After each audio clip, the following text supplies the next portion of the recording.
A primeira pergunta de hoje é NQI Homem.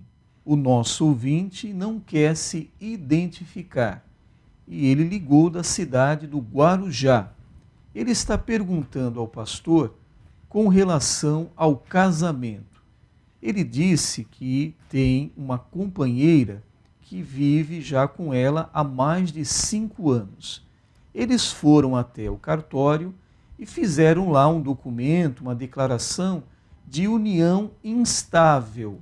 Ele e a companheira vivem juntos há mais de 5 anos, então fizeram este documento, união instável. Eles não são casados. Então ele pergunta ao pastor: pastor, nós estamos em pecado? Nossa resposta é positiva, sim. Porque, de acordo com a Bíblia Sagrada, como lemos em Hebreus 13, versículo 4, versículo que eu tenho repetido frequentemente, diz o texto: venerado seja entre todos o matrimônio, e o leito sem mácula. Porém, aos que se dão à prostituição e aos adúlteros, Deus o julgará. Então, duas hipóteses são levantadas, fora o casamento legal, quando é feito perante o registro civil, o juiz de paz, para um casamento definitivo. Fora isso, o ato sexual entre noivos é considerado prostituição. E o ato sexual entre pessoas casadas que não com o próprio cônjuge, seja homem ou mulher, também é adultério. Então aí está dizendo que Deus o julgará. Eu aconselho, se for esta a vontade do casal, para deixar sua situação legal diante da palavra de Deus, que você consume o seu casamento definitivo. Não sei se existe alguma razão para este tempo aí de provação, de experimento. Se viveram 5 anos, eu acho que já se conhece muito bem e podem tomar uma decisão para um casamento até que a morte os separe. Aí vocês estarão dentro da palavra de Deus. Mais uma pergunta deste mesmo ouvinte da cidade do Guarujá. Ele pergunta ao pastor com relação aos pensamentos, apenas pensamentos, diz ele, de cobiça por uma outra mulher que não seja a sua. Ele quer saber, pastor, eu não vou consumar o fato, eu nem vou falar com essa outra mulher. São apenas pensamentos que estão em minha mente. Só eu sei, só Deus vê e sabe. Eu quero saber se isto é pecado, pastor. É pecado, mas é um pecado que pode ser perdoado segundo a confissão que a pessoa fizer a Deus e deixar estes maus pensamentos ou pensamentos pecaminosos. Nós lemos na Bíblia Sagrada, na carta de Paulo aos Filipenses, ele deixando um conselho muito salutar, dizendo o seguinte, capítulo 4, versículo 8, quanto ao mais, irmãos, tudo que é verdadeiro, tudo que é honesto, tudo que é justo, tudo que é puro, tudo que é amável, tudo que é de boa fama, se há alguma virtude e se há algum louvor, nisso pensai. Então estejamos bem certos do seguinte: nós, seres humanos, realizamos aquilo no que pensamos. Nenhuma pessoa pode dizer que cai em pecado de adultério, porque o adultério, primeiro, ele é estudado. Ele tem tempo para se concretizar, de modo que é um pecado que pode ser evitado. Se a maneira da pessoa pensar, não se demorar mais nisso. E dentre as 6 coisas que Deus aborrece, segundo o livro do Provérbios, capítulo 6, está lá: aquele que maquina pensamentos viciosos em seu coração. Deus conhece o nosso coração, conhece o nosso assentar, o nosso levantar. Ele nos enxerga muito bem, tanto no escuro quanto no claro. Então não adianta procurar um lugar ermo, se esconder para que ninguém saiba, porque Deus está a par de toda a situação nossa. Humildemente cheguemos a Deus, peçamos perdão e evitemos esta situação. Faça como diz o livro de Filipenses, capítulo 4, versículo 8. Cada dia que você levantar-se para orar, repita a leitura alta desse versículo, para você ter vitória em sua vida nesse particular. A próxima pergunta é do ouvinte Gomes. O Gomes pergunta ao pastor Natanael Rinaldi com relação a esse número avultado de igrejas que existem em nossos dias. E ele diz, e cada dia abrem-se igrejas novas, pastor. O que dizer, pastor? Eu quero dizer para você, Gomes, que você devia se alegrar. Alegrar-se muito, porque a ordem de Jesus foi pregar o evangelho a toda criatura. Está em Marcos 16, 15 e 16. Ide por todo o mundo, pregai o evangelho a toda criatura. Quem crer e for batizado será salvo, mas quem não crer será condenado. Então, a ordem específica de Cristo. Se abre uma igreja, é muito melhor que se abra um bar. Quando se abre um bar numa esquina, na outra esquina outro bar, e mais um terceiro bar, e mais um quarto bar, o que vai acontecer ali? Ali vai haver pessoas bêbadas, que depois da sua inicial alegria provocada pela bebida alcoólica, vai começar a haver contendas e, por fim, às vezes vão a vias de fato, mortes violentas ocorrem frequentemente nesses lugares. Ora, melhor que haja um templo onde se cultua a Deus do que haver bares abrindo em profusão. E isso é indicação de que o reino de Deus está sendo anunciado. E o apóstolo Paulo chegou a dizer, certa ocasião, na sua primeira carta aos Coríntios, que alguns pregavam para causar-lhe sofrimentos. Isto é, despertar rivalidade. Mas ele dizia, contanto que Cristo seja pregado. Então aí está uma posição de um homem de Deus que sofria na pele a rivalidade de outras pessoas, porém ele dizia, contanto que Cristo seja pregado, é o que convém.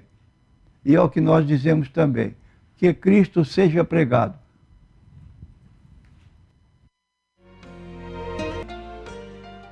A próxima pergunta é NQI Mulher. A ouvinte não quer se identificar. E ela pergunta então ao pastor, pastor, é permitido aos olhos de Deus um casal de evangélicos, o homem e a mulher, praticarem o sexo anal? Repetindo o texto de Hebreus 13, versículo 4. Venerado, essa palavra é muito respeitosa. Venerado é quase que dizendo santificado. Seja entre todos o matrimônio e o leito sem mácula. Então, o sexo anal não é a forma deixada por Deus para a união do casal. De modo que é pecado essa forma de prazer sexual, embora casados, porém, à luz da Bíblia Sagrada, não há permissão para isso. Isso é pecado. A próxima pergunta vem do Rogério, da cidade de Praia Grande. Ele quer um aconselhamento, um conselho do pastor. Ele foi convidado para ser o tesoureiro da igreja e ele quer saber o que fazer. Ele acredita, ele pensa que está sendo chamado por Deus para fazer a sua obra. É uma grande responsabilidade realmente ser tesoureiro de uma igreja, não é, pastor? Eu acredito que você deve conhecer melhor a igreja do que nós, mas agora o fato de ser chamado é uma oportunidade de trabalho para Deus. É muita responsabilidade. Um tesoureiro da igreja precisa ser muito honesto, porque não há meios de fiscalizar o dinheiro que entra na igreja de uma forma total. Então se confia muito na honestidade da pessoa que é indicada como responsável pela tesouraria da igreja. E você tem consciência de você mesmo. E por isso, se está sendo chamado, aceite essa responsabilidade. Agora você vai ter muito trabalho para realizar. Mas é um trabalho para Deus, que é necessário, e não pode a igreja funcionar sem haver um tesoureiro. A próxima pergunta é do ouvinte Antônio. O ouvinte Antônio pergunta se o pecado trouxe problemas para os relacionamentos humanos, pastor. Sem dúvida, quero dizer ao nosso consulente. Em Gênesis 3,16, está escrito assim: como decorrência da entrada do pecado no mundo, Deus disse para a mulher, por causa de ela comer do fruto, passar ao seu marido, ambos pecaram, ela diretamente e ele por sugestão dela, e disse Deus para a mulher: multiplicarei grandemente a tua dor e a tua concepção. Com dor darás à luz a filhos, e o teu desejo será para o teu marido, e ele te dominará. E ainda em 2 Timóteo, capítulo 3, versículo 1, o apóstolo Paulo escreve o seguinte: sabe, porém, isto, que nos últimos dias sobrevirão tempos trabalhosos, porque haverá homens amantes de si mesmos, avarentos, presunçosos, soberbos, blasfemos, desobedientes a pais e mães, ingratos, profanos, sem afeto natural, irreconciliáveis, caluniadores, incontinentes, cruéis, sem amor para com os bons, traidores, obstinados, orgulhosos, mais amigos dos deleites, dos prazeres do que amigos de Deus, tendo aparência de piedade, mas negando a eficácia dela. Destes, afasta-te. Então aqui está o resultado do pecado no mundo. E nós vivemos, infelizmente, numa situação descrita profeticamente pelo apóstolo Paulo, mas nela estamos vivendo uma situação dessas. A próxima pergunta é NQI. O ouvinte não quer se identificar, mas faz uma pergunta muito interessante. O que é julgo desigual, citado em 2 Coríntios 6,14? Esse texto diz o seguinte: não vos prendais a um julgo desigual com os infiéis, porque que sociedade tem a justiça com a injustiça, que comunhão tem a luz com as trevas? Quando andam em desacordo, julgo desigual é uma expressão que representa uma incompatibilidade religiosa. Há também incompatibilidade social, há incompatibilidade etária, há incompatibilidade cultural. Às vezes a jovem é uma jovem educada, fez curso superior, casa com uma pessoa, com um homem que tem apenas o primeiro grau, é uma discrepância dentro do lar. Ela pode ser humilde e se adaptar bem. Biblicamente não podemos dizer nada ao contrário. Mas é uma incompatibilidade de conhecimentos que pode gerar. Há também incompatibilidade social. Às vezes A moça é de família rica, vive em conforto, casa-se com um moço que de parcos salários. Então, o problema, como disse certo pastor, quando começa a faltar o pão em casa, o amor sai pela janela.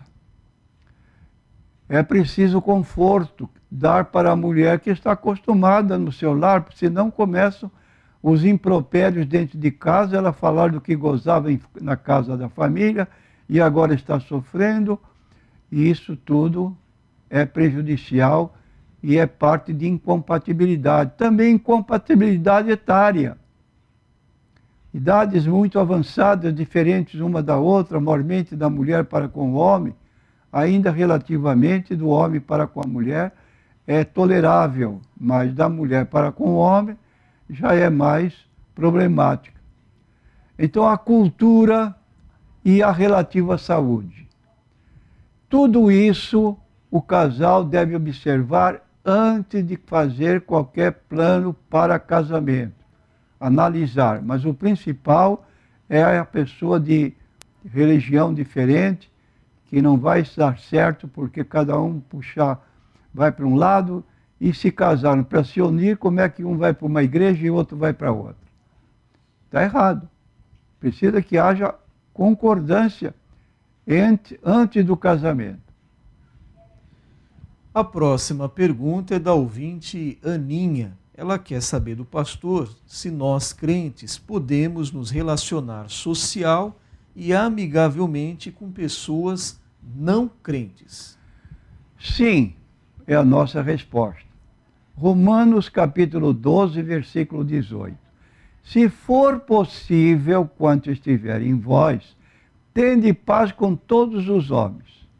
Então você pode ter amizade com vizinhos, colegas de trabalho, não são crentes, mas você manter uma amizade sempre respeitando a sua posição de um cristão e não aceitando convites impróprios recebidos desses colegas ou amigos de profissão, de vizinhança, etc.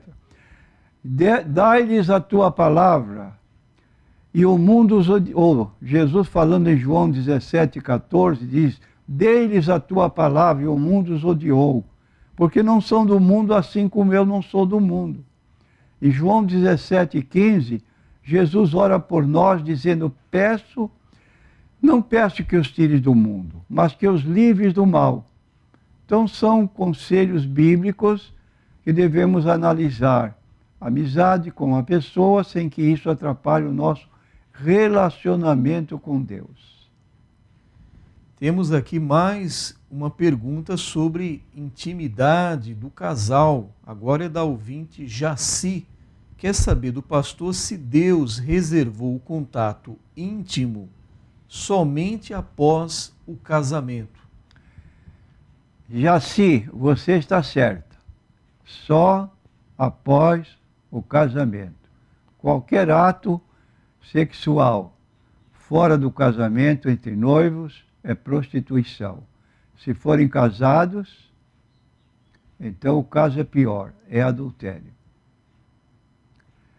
E o texto de Hebreus 13, 4, que eu tenho lido frequentemente, deve ser lido, e em 1 Coríntios 6, 18, nós vemos o apóstolo Paulo dizendo o seguinte, veja que expressão o apóstolo usa, fugir da prostituição. É um ato, essa fuga, igual fez José no Egito. Ele foi trabalhar na casa do seu patrão, que era um oficial do governo egípcio, e lá, chefe de todo cerimonial, a mulher do seu marido, a mulher do seu patrão, começou a forçá-lo a ter relações com ela. E ele sempre rejeitando, eu estou aqui, tudo seu marido me colocou nas mãos, menos você, ou a senhora, ou a realeza, qualquer título. E ela não tolerava isso. Um dia em que estava na casa, no palácio, sozinho, essa mulher avançou nele. Ele, temendo a Deus para não pecar, ela segurou na roupa dele, ele fugiu, deixou a peça de roupa na mão dela. E ela se serviu dessa peça de roupa para denunciá-lo, que ele havia forçado. Ora, isso caiu nos ouvidos do patrão, do general, o militar do exército egípcio. O que podia acontecer? Por milagre de Deus, ele não foi morto, mas foi colocado numa prisão. E lá na prisão ele estava desolado, preso inocentemente, porque havia se recusado pecar contra Deus. Ele fugiu. E diz a Bíblia Sagrada, tempos depois chegaram 2 homens presos, eram da elite que trabalhavam junto ao rei, um o padeiro, outro o copeiro, e aconteceu que tiveram um sonho, estavam perturbados. Quando José notou essa tristeza, perguntou qual era a razão, e eles contaram. Então ele interpretou o sonho dos dois. Do padeiro disse, no próximo aniversário do rei, ele vai mandar matar você. E falou para o copeiro, e na mesma ocasião, ele vai restaurar você ao seu cargo. Agora pediu a ele, quando você chegar lá, tomar posse, vê se não esquece de mim. Olha, exatamente o que ele disse aconteceu. Foi chamado pelo rei, porque o rei tivera um sonho e não sabia discernir, e aí o copeiro se lembrou e avisou o rei, tem um homem lá na cadeia que ele interpreta sonhos. Foi chamá-lo, José interpretou o sonho, foi colocado como vice-rei do Egito, saiu do calabouço para sentar-se ao lado do rei. Estava inocente e fugiu da prostituição. Não sabeis que o vosso corpo é o templo do Espírito Santo que habita em vós, proveniente de Deus, que não sois de vós mesmos? Aí está a resposta. Bom, nós temos aqui a última pergunta do programa de hoje. É NQI Mulher. A nossa ouvinte não quer se identificar. Ela relata aqui, pastor, que é casada há 24 anos. Mas o marido foi embora de casa dando desculpas que o casamento já tinha caído na rotina, ele estava desgostoso. Então ele saiu de casa, e ele já saiu de casa faz 4 meses. Só que ele reencontrou agora uma ex-namorada, que também foi casada e atualmente está separada do marido. E ele agora está com esta ex-namorada. O que ele fez? Pediu à sua esposa agora, a nossa consulente, o divórcio. Ele quer se separar. A nossa ouvinte diz aqui que é evangélica, que teme ao Senhor. Ele não é evangélico, mas ela agora está muito triste porque ela não quer desfazer o casamento. Ela quer o seu marido de volta no seu lar. Afinal, o casal tem 2 filhos desse relacionamento. Então ela pede para o pastor dar um conselho, uma orientação. O que fazer? Ela está orando, está buscando, mas parece que o caso está cada vez mais se complicando. Além de ele abandonar o lar, ele agora reencontra uma namorada antiga e já está se relacionando com ela. Uma mulher que também é separada do seu marido. Quero dizer à nossa consulente que em 1 Coríntios, capítulo 7, nós encontramos a seguinte escritura, versículo 13 em diante. Repetindo, 1 Coríntios, capítulo 7, versículo 13 em diante. Se alguma mulher tem marido descrente e ele consente em habitar com ela, não o deixe. Porque o marido descrente é santificado pela mulher e a mulher descrente é santificada pelo marido. De outra sorte, os vossos filhos seriam imundos, mas agora são santos. Mas se o descrente se apartar, aparte-se. Porque neste caso, o irmão ou a irmã não está sujeito à servidão, mas Deus chamou-nos para a paz. Então aqui está nossa prezada consulente, o que a Bíblia diz a respeito do assunto. É admirável o seu comportamento de querer o seu esposo de volta, pela situação descrita de ter filhos, é muito lógico, é muito natural. Lute por isso, mas lute em oração, buscando a Deus para que ele atenda a sua oração. Do contrário, se ele se mantiver irredutível e se juntar a outra mulher em casamento, aí não tem mais jeito. Porém, enquanto se mantiverem apenas unidos carnalmente, sem estar legalmente, continue orando, porque Deus pode abrir a porta de novo. O que é impossível aos homens é possível a Deus. Mas a senhora está na plena liberdade de se divorciar também, porque foi abandonada pelo marido, iniciativa dele. Ele já está formando um novo lar e a senhora pode amanhã conseguir um novo esposo, crente no Senhor Jesus, e dar continuidade à sua vida de casal.